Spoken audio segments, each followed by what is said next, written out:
चलो अभी हम बात कर चुके हैं ब्लड सेल्स में आरबीसी के ऊपर, डब्ल्यूबीसी के ऊपर। अब अपने पास आती है थर्ड जो ब्लड सेल है, वो कौन सी है? प्लेटलेट्स। प्लेटलेट्स के बारे में बात करें सबसे पहले तो इनका ये है कि हमारे पास साइंटिफिक नेम क्या है। जिस प्रकार से हमने ये देखा था कि आरबीसी का एरिथ्रोसाइट्स, डब्ल्यूबीसी का ल्यूकोसाइट्स, तो उसी प्रकार से प्लेटलेट्स का नाम क्या है।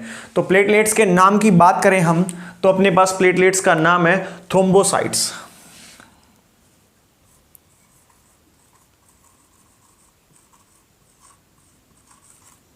इसका नाम क्या है? थ्रोम्बोसाइट्स। देखो याद कर लो, साथ ही साथ आरबीसी का एरिथ्रोसाइट्स, डब्ल्यूबीसी का ल्यूकोसाइट्स, प्लेटलेट्स का थ्रोम्बोसाइट्स। पहला पॉइंट तो अपने पास ये हो गया। दूसरा पॉइंट अपना ये है कि इसका फॉर्मेशन कहाँ होता है, प्लेटलेट्स का निर्माण कहाँ होता है, तो साथ साथ रिवाइज करते चलेंगे। अब अगर मैं सबसे पहले बात करूं तो अपने पास आरबीसी कहाँ होता है? रेड बोन मेरो में। डब्ल्यूबीसी कहाँ होता है? येलो बोन मेरो में। अब क्या है, फॉर्मेशन ऑफ प्लेटलेट्स कहाँ होता है? मैंने यहां लिख दिया बोन मेरो। कहाँ होता है? बोन मेरो में। अब आपको अपने हाथ पांव चलाने हैं और ये पता लगाना है, यानी अस्थि मज्जा लिख दिया मैंने। अब आपने अपने हाथ पांव चलाने हैं और ये बताना है कि येलो बोन मेरो में होता है या फिर रेड बोन मेरो में होता है। आप कमेंट बॉक्स में नीचे क्या करेंगे? इसका कमेंट करेंगे। अगर आपको कमेंट बॉक्स का ऑप्शन नहीं आता है तो आप जीमेल पे सेंड करेंगे, ठीक है, परंतु इसका जरूर बताएंगे इसका आंसर, पता चले कितने लोग क्या है एक्टिव है, काम करने के लिए, पढ़ने के कितने इच्छुक हैं। अपने पास नेक्स्ट पॉइंट क्या है? नेक्स्ट पॉइंट है कि अगर इनका फॉर्मेशन बोन मेरो में हुआ है तो ये बताइए कि इनकी क्वांटिटी कितनी होती है। अगर इनकी क्वांटिटी की बात की जाए तो इनकी क्वांटिटी होती है लगभग 1.5 to 3.5 लाख, यानी 1.5 लाख से 3.5 लाख पर mm³। इतनी इनकी क्या होती है? क्वांटिटी होती है। लगभग 1.5 लाख से 3.5 लाख पर mm³ क्या है? प्लेटलेट्स की क्वांटिटी होती है। तो आरबीसी कितनी होती है? हमने आरबीसी ये पढ़ा है कि 50 से 55 लाख और 45 से 50 लाख मेल और फीमेल केस में, ठीक है। डब्ल्यूबीसी 6000 से 8000 पर mm³। तो ये अपने पास क्या प्लेटलेट्स कितनी होती है? 1.5 लाख से 3.5 लाख पर mm³। अब होता क्या है, जब डेंगू जैसे क्या है फीवर हो जाते हैं तो उस दौरान क्या होता है व्यक्ति को, उस दौरान प्लेटलेट्स गिर जाती है। तो कहते हैं अगर ये प्लेटलेट्स क्या है लगभग 1 लाख तक हैं तो भी कोई दिक्कत नहीं है, परंतु अगर इससे नीचे आ जाएगा, अगर इससे भी नीचे आ जाए, लगभग क्या है 30, 40, 50 हजार के आसपास आ जाए प्लेटलेट्स, तो जितने क्या ये डायरेक्ट होल्स हैं जैसे नोज है, ईयर है, ये इनसे क्या है ब्लड निकलना शुरू हो जाता है, इनसे क्या ब्लड बाहर निकलना शुरू हो जाता है। तो डेंगू फीवर में प्लेटलेट्स की जो काउंटिंग है वो क्या है? कम हो जाती है, क्वांटिटी जो क्या है कम हो जाती है। अब ये है, तो अगर इसके नेक्स्ट पॉइंट हमारे पास ये है कि इसकी लाइफ कितनी है, तो प्लेटलेट्स की लाइफ कितनी है। तो सबसे पहले हम बात करते हैं आरबीसी की लाइफ कितनी थी? 120 दिन। डब्ल्यूबीसी की लाइफ कितनी थी? लगभग 1 सप्ताह। तो इसकी भी 7 से 8 दिन है, लगभग 1 वीक 1 सप्ताह है। इसकी भी लाइफ क्या है? लगभग 1 वीक है, 1 सप्ताह होती है, इसकी भी लाइफ इतनी होती है। तो अगर इसकी लाइफ इतनी है तो इसके बाद में होगा क्या? इसके बाद ये होगा कि जब ये डेड होंगी तो डेड कहां जाकर के पड़ती है? तो डेड जो होने के बाद में ये स्टोर होती है स्प्लीन में, प्लीहा में। तो इसीलिए क्या है, ये कहां पर जाकर के स्टोर होती है? प्लीहा के अंदर जाकर के स्टोर होती है। तो डेड प्लेटलेट्स कहां स्टोर होती है? डेड प्लेटलेट्स स्टोर होती है स्प्लीन में, प्लीहा में। अगला पॉइंट प्लेटलेट्स को लेकर के अपने पास ये आया है कि इसकी शेप क्या है। शेप, तो इसका नाम भी प्लेटलेट्स पड़ा है, तो प्लेट लाइक इसकी शेप देखी जाए तो प्लेट के आकार की, जो अपने घरों में प्लेट बनी होती है ना, उसके प्लेट के आकार की है। तो इसकी शेप क्या है? लाइक ए प्लेट, एक प्लेट के आकार की इसकी क्या है? आकृति है। ये प्लेट की तरह दिखती है प्लेटलेट्स, ठीक है। अगला पॉइंट अपने पास ये आता है कि इसके अंदर एक पिगमेंट पाया जाता है, इसके अंदर एक पिगमेंट पाया जाता है, एक वर्णक पाया जाता है, एक इसके अंदर वर्णक पाया जाता है। तो उस वर्णक का नाम है थ्रोम्बोप्लास्टिन।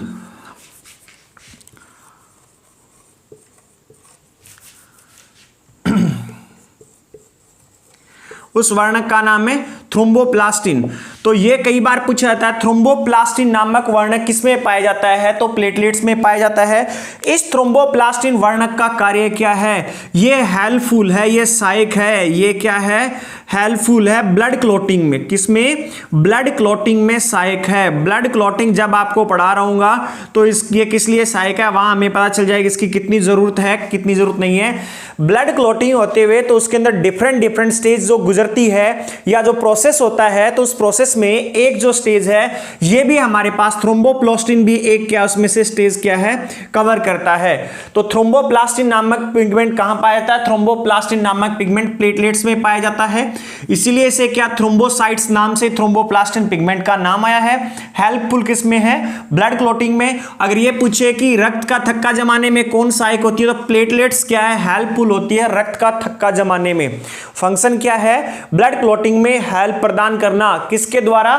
थ्रोम्बोप्लास्टिन नामक वर्णक के द्वारा। थ्रोम्बोप्लास्टिन नामक वर्णक के द्वारा। तो फिर से देख लेते हैं, नाम क्या है इसका? थ्रोम्बोसाइट्स है। फॉर्मेशन कहां होती है? बोन मैरो में। अब ये आपने बताना है कि येलो में होती है, रेड में होती है, ये आपका काम है। अगर कमेंट का ऑप्शन आ रहा है तो कमेंट में दीजिए, अगर कमेंट का ऑप्शन नहीं आ रहा है तो आप जीमेल कीजिए या चाहे व्हाट्सएप कीजिए, परंतु इसको बताना है आप लोगों को, ठीक है। क्वांटिटी की बात आई तो क्वांटिटी क्या 1.5 से 3.5 लाख पर mm³ पाई जाती है। ये क्वांटिटी गिर जाती है किस दौरान? डेंगू फीवर के दौरान। या अब देखो कुछ लोगों को कहता है कि डेंगू में क्या है, प्लेट डायरेक्ट क्या है, डेंगू का सीजन चल रहा है मान लो, और वैसे भी उत्तराखंड का तो क्या है पूरा ये अपने पास स्टेट डिजीज है, राज्य की बीमारी बन चुकी है, डेंगू हर साल ही होता है दबा करके। तो इसमें क्या प्लेटलेट्स डाउन हो जाती है, तो इसका है लगभग 1200 से 1500 रुपये का इसका क्या है चेकअप होता है। परंतु सिंपल प्लेटलेट्स चेक करने का एक होता है 450 रुपये का चेकअप। तो बंदा जाता है कहता है कि पता चल जाएगा प्लेटलेट्स डाउन है तो डेंगू है, और नहीं है तो अपने पास नहीं, उसे कुछ दिनों से बुखार चढ़ रहा था, उसने जाके चेक करवाया। जब उसने जाके चेक करवाया, सिंपल प्लेटलेट्स चेक करवा ली, कौन 1500 रुपये देगा? एक काम करते 450 में चेक करवा लेते हैं, और डेंगू की कोई दवाई तो है ही नहीं वैसे भी, ठीक है। करना क्या है भाई, काढ़ा वाड़ा पीना है, जो भी है पपीते वगैरह के क्या है जो पत्ते वगैरह कूट पीस करके उनको पीना है दबा करके, ठीक है। तो अब क्या 450 हम चेक करवाई, प्लेटलेट्स डाउन आई वहां पे, क्योंकि कई दिनों से बुखार चढ़ रहा था और हमने डेंगू का वैसे ही क्या भय बना लिया और ये कर दिया। डेंगू जरूरी नहीं है कि डेंगू के अंदर ही प्लेटलेट्स क्या है डाउन हो, इस चीज का खासकर ध्यान रखें। सिंपल फीवर, साधारण भूख, जो बुखार है, साधारण बुखार या वायरल के दौरान भी क्या होता है, प्लेटलेट्स डाउन हो सकती है। तो ये मुद्दा मत बनाइए कि प्लेटलेट्स डाउन होना सिर्फ और सिर्फ क्या है डेंगू में ही होता है, ऐसा कुछ नहीं है। अगर आपको सिंपल फीवर हो रखा है तो भी आपको क्या प्लेटलेट्स नॉर्मल प्लेटलेट से कम 120 तक तो वैसे ही आ जाती है, तो ठीक है। तो अगर ऐसा कुछ हो तो थोड़े से पैसे बचाने के चक्कर में ऐसा न करें, उसको प्रॉपर तरीके से क्या ट्रीटमेंट लेने, जो भी इन्होंने पैसे लेने तो लेने हैं ही है, मेरा काम था बताने का, ठीक है। अब इनकी लाइफ क्या होती है? लगभग 1 सप्ताह होती है, 7 से 8 दिन होती है, 7 से 8 दिन इनकी लाइफ होती है, 7 to 8 डेज।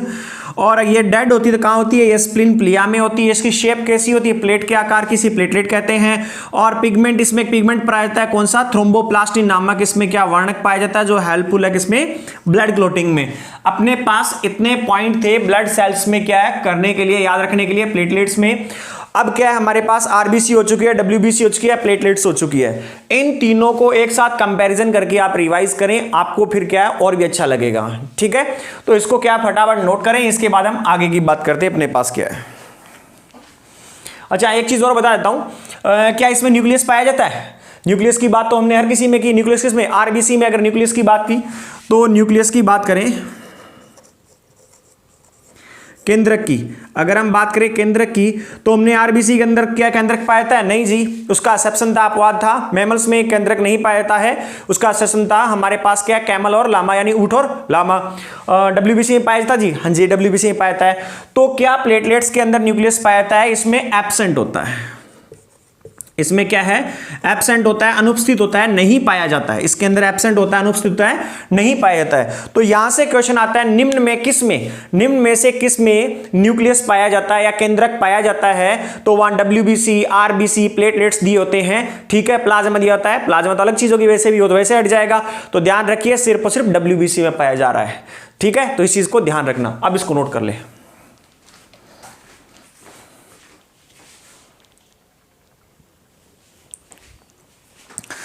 आज अगला पॉइंट करते हैं प्लाज्मा। देखो हमने क्या ब्लड सेल्स, ह्यूमन ब्लड में ब्लड सेल्स पढ़ लिया कंप्लीट, आरबीसी, डब्ल्यूबीसी, प्लेटलेट्स। अब हम बात करेंगे प्लाज्मा की। प्लाज्मा यानी प्लाज्मा क्या है? अगर ये बात की जाए प्लाज्मा की तो प्लाज्मा क्या है इसकी बात करते हैं। तो प्लाज्मा की अगर हम बात करें एक्चुअल में प्लाज्मा क्या है इसके बारे में देखते हैं। तो सबसे पहला पॉइंट अपने पास है प्लाज्मा का कलर क्या है। सबसे पहले हम बात कर लेते हैं कलर ऑफ प्लाज्मा। प्लाज्मा का कलर क्या है। अगर प्लाज्मा के कलर की बात की जाए तो इसका कलर होता है येलो यानी पीला कलर होता है। इसका कलर होता है येलो यानी पीला कलर होता है प्लाज्मा का। प्लाज्मा का कलर क्या होता है, पीला कलर होता है। यहां देखें तो कौन सा कलर है इसका, पीला कलर है प्लाज्मा का। दूसरा पॉइंट अपने पास क्या है, प्लाज्मा। प्लाज्मा जो है ब्लड के अंदर 55% पाया जाता है। कितना परसेंट, ब्लड के अंदर इसकी क्वांटिटी कितनी होती है, 55% होती है। 55% इन ह्यूमन ब्लड। ब्लड के अंदर या ह्यूमन ब्लड लिखें या ब्लड लिखें कोई दिक्कत नहीं है। ब्लड के अंदर प्लाज्मा कितना पाया जाता है, 55% पाया जाता है। यानी रक्त में प्लाज्मा की क्वांटिटी क्या है, 95% है। अगला पॉइंट अगर हम देखें इसके अंदर प्लाज्मा के अंदर, तो प्लाज्मा जो है इसके अंदर ये अपने पास यहाँ पे हमने क्या प्लाज्मा के बारे में जो पहले बात की थी वो दोबारा से कर लेते हैं कि प्लाज्मा में 92 to 95%, 92 से 95% तक इसमें क्या पाया जाता है, वाटर। परंतु कभी कभी एग्जामिनर क्या करता है, एक वैल्यू पूछना जाता है तो वहां पे आपको 92 को क्या टारगेट करना है। 92 आपका आंसर रहेगा। कितना परसेंट रहेगा, 92% आपका वहां पर आंसर रहेगा वाटर। बाकी रेस्ट हमारे पास 5 to 8% की बात की जाए, बाकी बचा हुआ 5 से 8% भाग जो है वो क्या है, प्रोटीन। वो क्या होता है, प्रोटीन एंड मिनरल्स, और क्या है, लवण। प्रोटीन और क्या है, मिनरल्स। इस चीज का ध्यान रखें, ये कई बार पूछ लेता है कि प्लाज्मा में केवल प्रोटीन और जल ही पाए जाते हैं। नहीं जी, इसमें क्या मिनरल्स भी पाए जाते हैं। मिनरल्स की जगह हम देखें कैल्शियम है अपने पास, सोडियम है, पोटेशियम है, ये सारे के सारे जो सॉल्ट्स वगैरह हैं ये भी इसके साथ साथ सॉल्ट्स वगैरह हैं वो भी क्या इसके अंदर पाए जाते हैं। इस चीज का ध्यान रखें। अब 5 से 8% जो अपने पास प्रोटीन है, उन प्रोटीन में कौन कौन से प्रोटीन पाए जाते हैं जी, इसके बारे में भी हमने बात की थी और फिर से कर लेते हैं। प्रोथ्रोम्बिन, प्रोथ्रोम्बिन, और एक हमने बात की थी लिवर के अंदर है फिब्रिनोजेन। प्रोथ्रोम्बिन और फिब्रिनोजेन ये पाए जाते हैं। और जी कौन सा और पाया जाता है जिसके अंदर, हिपैरिन।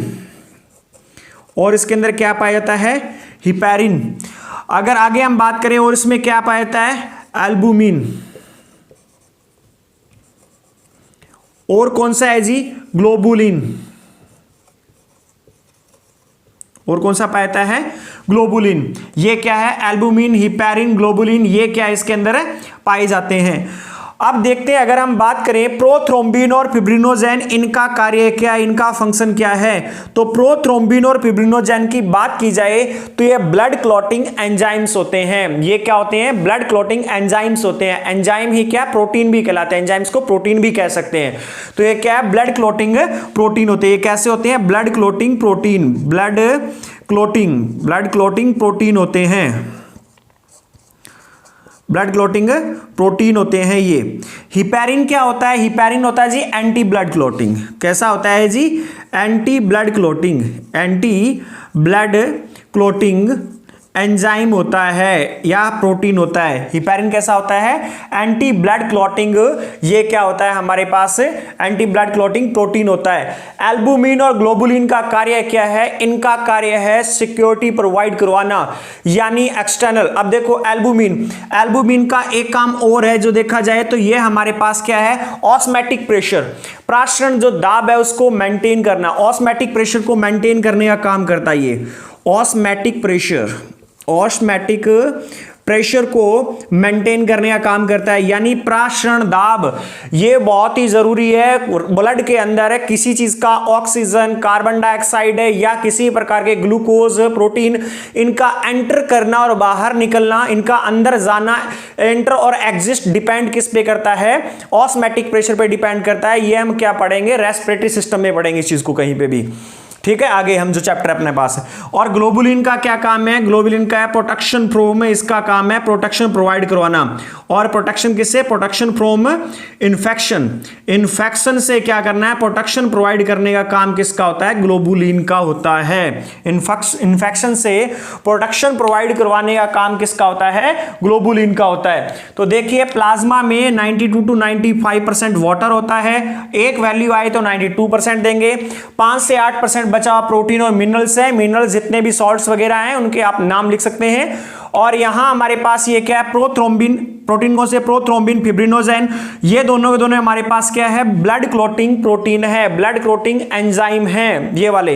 हिपैरिन क्या है? एंटी ब्लड क्लॉटिंग है, यानी रक्त का थक्का न जमने देने वाला। अगर किसी को दिखाई नहीं दे रहा तो हिपैरिन के नीचे लिख लेना एंटी ब्लड क्लॉटिंग। और यहां एल्बुमिन, एल्बुमिन के नीचे लिख लेना ऑस्मैटिक प्रेशर मेंटेन करना। क्या करना है? इसका काम मैं ऊपर लिख देता हूं इस प्रकार से एरो करके। एल्बुमिन का ऑस्मैटिक प्रेशर मेंटेन करना, नहीं प्राशरण दाब, प्राशरण दाब को नियंत्रित करना, प्राशरण दाब को नियंत्रित करना इसका काम है, नियंत्रित करना इसका काम है एल्बुमिन का। और ग्लोबुलिन का क्या है? ग्लोबुलिन का है हमारे पास इन्फेक्शन से यानी संक्रमण से सुरक्षा प्रदान करना किसका कार्य है? ग्लोबुलिन का काम है। ये किसका काम है? ग्लोबुलिन का काम है। इसके साथ साथ अगर हम प्लाज्मा के बारे में और बात करें तो प्लाज्मा है इसको ब्लड से अलग करके देखो। अपने जो इंडिया में होता है जो ब्लड क्या है ज्यादातर होता क्या है? पैकेट्स के अंदर ही रख दिया जाता है, जैसा ब्लड लिया वैसे के वैसे फॉर्म में रख दिया जाता है। बट एक्चुअल में क्या है? फॉरेन जो कंट्रीज है या अधिकतर हमारे और बड़ी बड़ी जगह तो करते हैं, छोटी जगह की बात कर रहा हूं, इंडिया में होता है पर तो बहुत कम मात्रा में। ब्लड को क्या करते हैं? जब ब्लड किसी ने डोनेट किया है तो उसको लेबोरेटरी के अंदर ले जा करके उससे आरबीसी अलग कर ली जाती है, डब्ल्यूबीसी अलग कर ली जाती है, प्लेटलेट्स अलग कर ली जाती है, प्लाज्मा को अलग कर लिया जाता है और डिफरेंट डिफरेंट टेम्परेचर पे जो उनके लिए रिक्वायर्ड है उसके ऊपर इसे स्टोर कर दिया जाता है और उनकी लाइफ अलग अलग भी होती है। ठीक है, तो अगर हम बात करें ब्लड के अंदर है, ब्लड के अंदर प्लाज्मा, ब्लड है इसमें से क्या? प्लाज्मा को निकाल करके, इसमें से प्लाज्मा है उसको निकाल करके जो क्या इसमें से सेग्रीगेट कर गया उससे निकाल करके इसको क्या कहते हैं? 1 ईयर तक, 1 साल तक, 1 ईयर तक, 1 साल तक रूम टेम्परेचर पर, 1 साल तक रूम टेम्परेचर पर इसे स्टोर किया जा सकता है। तो आगे लिखने वाला पॉइंट आपके पास क्या है? डायरेक्ट पॉइंट लिखना है तो वो मैंने एग्जांपल बताया ब्लड में से निकाल करके, यानी प्लाज्मा को ब्लड से सेपरेट करके उससे बाहर निकाल करके रूम टेम्परेचर पर लगभग 1 वर्ष के लिए स्टोर किया जा सकता है, लगभग 1 वर्ष के लिए उसे क्या है? स्टोर किया जा सकता है। तो अपने पास इतनी बात तो आई प्लाज्मा के बारे में। अब क्या है? इतनी चीजें जो है ये तो आपने क्या है अभी मैं और बता रहा हूं लिखनी है प्लाज्मा के अंदर। और उसके आगे हम क्या करते हैं? यहीं पे एक चीज और लिख लेते हैं। एक आपने नाम सुना होगा सीरम, आपने नाम सुना हो एक सीरम। तो सीरम क्या है? बहुत बार ये भी आता है कि सीरम क्या है, सीरम की बात आती है। तो सीरम की अगर हम परिभाषा देखें, प्लाज्मा, प्लाज्मा में से ब्लड क्लॉटिंग, प्लाज्मा में से ब्लड क्लॉटिंग यानी रक्त का थक्का जमाने वाले ब्लड क्लॉटिंग प्रोटीन्स को, ब्लड क्लॉटिंग प्रोटीन या एंजाइम को, प्रोटीन्स या एंजाइम्स को, प्रोटीन्स को निकालने के बाद लिख दो, पूरा लिख देता हूं, निकालने के बाद पीछे बचा हुआ भाग सीरम कहलाता है। फिर रिपीट कर रहा हूं, सीरम कहलाता है। आगे कंटिन्यू कर लेना। सीरम क्या? What is a serum? Serum क्या है? तो सीरम जो प्लाज्मा है, जो हमने यहां पढ़ा है कि प्लाज्मा के बारे में जो हमने पढ़ा है, ये पूरा पूरा प्लाज्मा है। ये इस प्लाज्मा में से ब्लड क्लॉटिंग जो रानी रक्त का थक्का जमाने वाले प्रोटीन्स या जो एंजाइम्स हैं उनको क्या बाहर निकालने के बाद उनको बाहर कर दिया, उसके बाद जो उस प्लाज्मा में बचता है जो पूरा का पूरा भाग, वो क्या कहलाता है? सीरम कहलाता है। वो क्या कहलाता है? सीरम कहलाता है। तो कहने का मतलब सीधी भाषा में प्रोटीन जो हमारे पास प्लाज्मा में से प्रोथ्रोम्बिन और फिब्रिनोजिन को निकाल दिया जाए।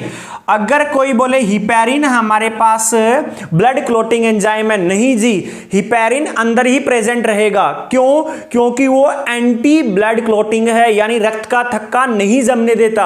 और हम बात कर रहे हैं प्लाज्मा में से किसको निकालने के लिए? ब्लड क्लोटिंग एंजाइम्स को। किसको निकालने के लिए? ब्लड क्लोटिंग एंजाइम्स को। तो प्लाज्मा में से ब्लड क्लोटिंग एंजाइम्स को निकालने के बाद बचा हुआ भाग क्या कहलाता है? सीरम कहलाता है। बचा हुआ भाग क्या कहलाता है? सीरम कहलाता है। तो मैं साइड में हट रहा हूं, प्लाज्मा के बारे में इतनी चीजें हैं, 1 बाय 1 एक एक चीज को नोट कर लें, और जो जो मैंने थ्योरी बताई है लंबी बढ़ा बढ़ा करके उसको भी लिख लें। पॉइंट लिखते वक्त उस थ्योरी को जरूर लिखें, ठीक है? नोट कीजिए फटाफट इसको।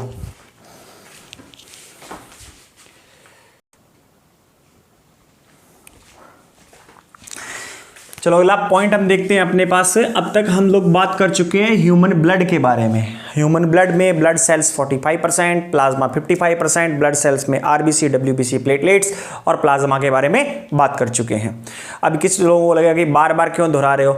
ऐसा होता है, बार बार दोहराने से बार बार रिविजन होना चाहिए। साइंस को याद रखने के लिए रिविजन बहुत जरूरी है। अब हम बात कर रहे हैं, अब तक हम कह रहे हैं कि blood clotting element blood clotting में से हेल्पफुल है, तो हम ब्लड क्लोटिंग ही पढ़ लेते हैं कि ब्लड क्लोटिंग है क्या। अब हम पढ़ लेते हैं ब्लड क्लोटिंग यानी रक्त का थक्का। यानी क्या है? रक्त का थक्का क्या है, यही पढ़ लेते हैं अपने पास। क्या पढ़ लेते हैं? रक्त का थक्का ही पढ़ लेते हैं, रक्त का थक्का। अब देखो ब्लड क्लोटिंग क्या है। एक्चुअली पहले मैं आपको नॉर्मल भाषा में समझाता हूं, इसके बाद में हम इसको 3 बार करेंगे, वरना क्या है एक बार में समझ नहीं आता, कभी भी आ जाए तो बहुत ही अच्छी बात है। ब्लड क्लोटिंग क्या है? एक्चुअल में ब्लड हमारे पास क्लोटिंग की जरूरत क्यों पड़ती है? सबसे पहले क्या, इंजरी के दौरान या जब भी कोई हाथ पांव कहीं भी कोई चोट लग जाती है तो हमारी बॉडी में से क्या है, ब्लड निकल करके बाहर आना शुरू होता है बाह्य चमड़ी के ऊपर, यानी सरफेस पे, स्किन के सरफेस पे क्या है वो ब्लड आना शुरू होता है। परंतु हम देखते हैं कि 5 से 7 मिनट के अंदर वो ब्लड क्या रुक जाता है अगर छोटा कट है। ऐसा नहीं कि अब ऐसा है जी ये लो हमने ये काट दिया हाथ, यहां से हाथ काट दिया, अब रोक के दिखाओ, नहीं, वो एक एक्सेस चीज है, ऐसा नहीं है। कहीं ना कहीं एक चीज लिमिट होती है, ब्लड क्लॉटिंग भी कहां है, एक लिमिट तक ही अवेलेबल है। अब थोड़ी गर्दन काट दो जी अपने आप, थोड़ी देर बाद ये रुक जाएगा, आदमी निकल जाएगा, फिर ब्लड क्लॉटिंग क्या करेगी वहां पर, ठीक है। एक्चुअल में क्या, जब छोटी मोटी जो इंजरीज होती है उसके दौरान क्या कुछ समय बाद ब्लड रुक जाता है, उससे बोलते हैं 5 या 7 मिनट बाद क्या है यहाँ पे एक लेयर सी जम जाती है, ब्लड रुक जाता है, बहना बंद होता है, उससे बोलते हैं ब्लड क्लॉटिंग, रक्त का थक्का जमना। अब इसके प्रोसेस देखते हैं कैसे है, स्टेप टू स्टेप देखते हैं। सबसे पहले चोट लगी, इंजरी हुई, इंजरी होते ही क्या ब्लड आ गया बाहर, ब्लड क्या है बाहर आ गया। तो ब्लड के अंदर है क्या जो हमने पढ़े हैं अब तक, आरबीसी, डब्ल्यूबीसी, प्लेटलेट्स, ये सब इनकी जरूरत है। तो क्या है, जैसे ही क्या ब्लड बाहर आता है तो नंबर 1 हम देखते हैं कि अभी हमने एक नाम पढ़ा था थ्रोम्बोप्लास्टिन। थ्रोम्बोप्लास्टिन, एक थ्रोम्बोप्लास्टिन नामक वर्णक होता है, थ्रोम्बोप्लास्टिन नामक वर्णक है, यानी हमारे पास पिगमेंट है। किसमें प्रेजेंट है? ये होता है प्लाज्मा में, सॉरी प्लेटलेट्स में। ये किसमें होता है? प्लेटलेट्स में, प्लेटलेट्स में। ये किसमें होता है? थ्रोम्बोप्लास्टिन, प्लेटलेट्स में। लेट्स, गर्मी बहुत है भाई, पसीने देख ही रहे हो बार बार आप लोग। थ्रोम्बोप्लास्टिन यानी वर्णक है, ये किसका है? प्लेटलेट्स में प्रेजेंट होता है। जैसे ये क्या होता है, एयर के कांटेक्ट में आता है, जैसे ये क्या होता है, एयर के कांटेक्ट में आता है, जैसे ये एयर के कांटेक्ट में आता है तो ये पहले होता है अकिरिया, पहले होता है अकिरिया, इनएक्टिव होता है ये अकिरिया, पहले क्या है इनएक्टिव होता है। जैसे ये एयर के कांटेक्ट में आता है तो ये क्या होता है, एक्टिव हो जाता है, सक्रिय हो जाता है। ये क्या है, एक्टिव हो जाता है, सक्रिय हो जाता है। अब भाई ये आपने एक चीज देखी थी, याद करो कि प्लेटलेट्स के द्वारा, प्लेटलेट्स में क्या है, थ्रोम्बोप्लास्टिन नामक एक वर्णक पाया जाता है जो ब्लड क्लॉटिंग में हेल्पफुल है। तो ब्लड क्लॉटिंग में सबसे पहले यही हेल्पफुल है। तो ये क्या, थ्रोम्बोप्लास्टिन नामक एक वर्णक है जो प्लेटलेट्स में पाया जाता है, पहले इनएक्टिव होता है, जैसे एयर के कांटेक्ट में आता है तो ये एक्टिव हो जाता है। अब ये एक्टिव होके क्या करता है, हमने एक नाम पढ़ा है थ्रोम्बोप्लास्टिन, हमने एक नाम पढ़ा है थ्रोम्बोप्लास्टिन, क्या, प्रोथ्रोम्बिन, अरे यार प्रोथ्रोम्बिन, हमने अभी एक नाम पढ़ा है प्रोथ्रोम्बिन। प्रोथ्रोम्बिन किसमें पाया जाता है? प्लाज्मा में। प्रोथ्रोम्बिन किसमें पाया जाता है? प्लाज्मा में। ये क्या होता है, एक इनएक्टिव है, ये भी क्या है, एक अकिरीय एंजाइम है, ये भी क्या एक अकिरीय एंजाइम है। जब ये एक प्रोथ्रोम्बिन है जो प्लाज्मा में पाया जाता है, ये क्या एक अक्रिय एंजाइम है, जैसे ही क्या होता है थ्रोम्बोप्लास्टिन के संपर्क में ये एक्टिव होके क्या होता है, थ्रोम्बोप्लास्टिन सबसे पहले क्या है, सुस्त पड़ा था, डीएक्टिवेट था। जैसे ही एयर हवा लगी तो इसमें क्या एकदम से इसकी आंख खुल गई। तो आंख खुलते ही इसने जाके इमीडिएट जाके क्या बोला, ये भागा भागा गया किसके पास, प्रोथ्रोम्बिन के पास, भागा भागा गया प्रोथ्रोम्बिन के पास जो प्लाज्मा में प्रेजेंट है और है क्या, इनएक्टिव ही एंजाइम है। ये क्या है, उसके पास जाता है, प्रोथ्रोम्बिन को क्या करता है, थ्रोम्बिन में कन्वर्ट कर देता है। किस में कन्वर्ट कर देता है, थ्रोम्बिन में। और थ्रोम्बिन क्या है, एक एक्टिव एंजाइम है। थ्रोम्बिन क्या है, एक एक्टिव एंजाइम है। तो इसे कन्वर्ट कौन करता है, प्रोथ्रोम्बिन को। थ्रोम्बिन जो प्रोथ्रोम्बिन है थ्रोम्बिन में, यानी एक अक्रिय एंजाइम है, एक सक्रिय एंजाइम में किसकी प्रेजेंस में होता है, थ्रोम्बोप्लास्टिन की।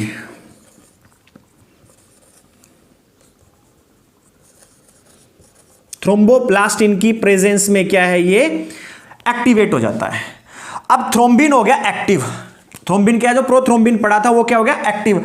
अब तीसरे स्टेप में क्या होता है, ये थ्रोम्बिन जो है एक्टिव होकर के, पहले ये भी सुस्त पड़ा था, अब देखो थ्रोम्बोप्लास्टिन सुस्त था, उसे ठंडी हवा लगी, उसकी आंख खुली, भागा भागा किसके पास गया, भागा भागा ये गया प्लाज्मा में। प्लाज्मा में क्या पड़ा था, ये यहां पे पड़ा था प्रोथ्रोम्बिन, यानी ये क्या है, प्रोथ्रोम्बिन सोया पड़ा था। उसको जाके जगह ले भाई ले, ये देख क्या हो गया, हम बाहर आ चुके हैं, हवा लगी है मुझे। उसने प्रोथ्रोम्बिन क्या है, थ्रोम्बोप्लास्टिन की प्रेजेंस में क्या है, थ्रोम्बिन यानी एक्टिव में कन्वर्ट हो गया।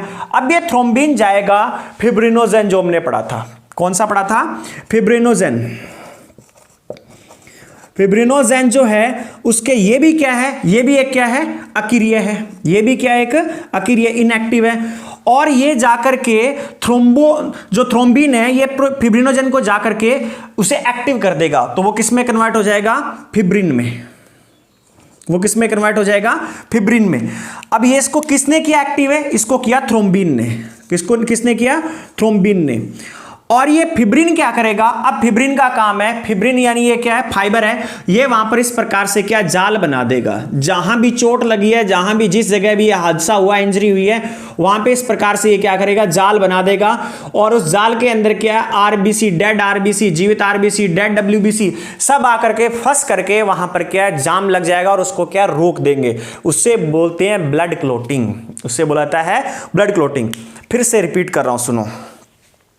अब मैं पहले क्या नॉर्मल बताता हूं हुआ क्या, फिर यहां पे बोर्ड पे समझाने आऊंगा। जैसे ही क्या चोट लगी, ब्लड से क्या है, ब्लड जैसे क्या बाहर आता है, बाहर आने में क्या है, एक थ्रोम्बोप्लास्टिन नामक क्या है, पिगमेंट है जो प्लेटलेट्स में पाया जाता है। वो जैसे ही एयर के कांटेक्ट में आया, पहले वो सुस्त था, जैसे उसे हवा लगी, एयर के कांटेक्ट में आया तो वो एकदम से क्या है, एक्टिव हो गया। और वो एक्टिव होकर के किसके पास गया, प्रोथ्रोम्बिन के पास। किसके पास गया, प्रोथ्रोम्बिन, जो क्या है, एक इनएक्टिव एंजाइम है, यानी अक्रिय एंजाइम है। और कहां पाया जा रहा है, प्लाज्मा में। अभी पढ़ा था प्लाज्मा में, प्रोथ्रोम्बिन, फिब्रिनोजेन, हिपैरिन, ये सब अभी पढ़े थे हमने प्लाज्मा में। तो ये क्या, थ्रोम्बोप्लास्टिन एक्टिव होके जाता है प्रोथ्रोम्बिन के पास। वो कहां पड़ा है, प्रोथ्रोम्बिन है, प्लाज्मा में उपस्थित है। और वो कैसा है, सोया पड़ा है, उसको जाकर के ये क्या है, जगाता है। तो जैसे ही इसकी प्रेजेंस में क्या, प्रोथ्रोम्बिन किसमें एक्टिव होकर थ्रोम्बिन में बन जाता है, यानी थ्रोम्बिन मतलब एक्टिव एंजाइम। अब थ्रोम्बिन क्या करता है, फिब्रिनोजेन के पास जाता है।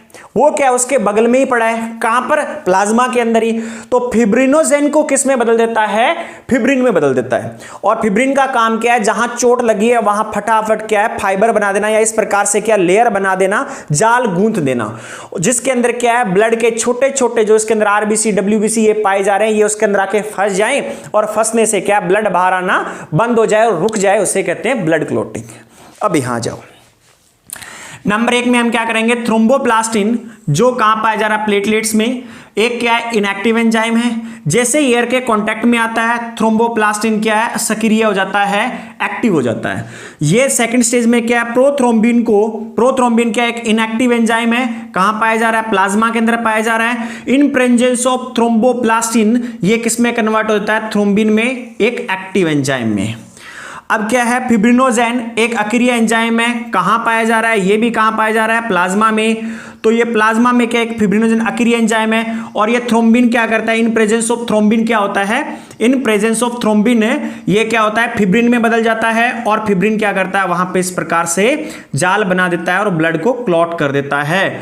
इसके साथ साथ में जिस प्रकार से विटामिन के है, कैल्शियम है, ये भी इसके अंदर सहायक है। इनको एक्टिवेट करने में, इनकी सहायता करने में, उत्प्रेरक का काम करने में विटामिन के हुआ, कैल्शियम हुआ, इनका होना भी बहुत जरूरी है। ये बहुत ज्यादा मेन फैक्टर है इनको एक्टिवेट करने के लिए भी और इसको ब्लड क्लॉटिंग जमाने के लिए भी। तो हमारे पास बाह्य फैक्टर कौन कौन से हैं? विटामिन के और कैल्शियम भी इसके लिए हेल्पफुल है। तो ब्लड क्लॉटिंग को जैसे जैसे मैंने बताया, पहले तो इस प्रकार से लिख लें, फिर वो पूरी स्टोरी लिख लें ताकि आप भूलें ना। बार बार पीछे ले जाकर के 2-3 बार या स्पीड को स्लो करके आप क्या करें, इस चीज को जो बताया उसको नोट कर लें। ये था अपने पास ब्लड क्लॉटिंग, नोट कर लें फटाफट।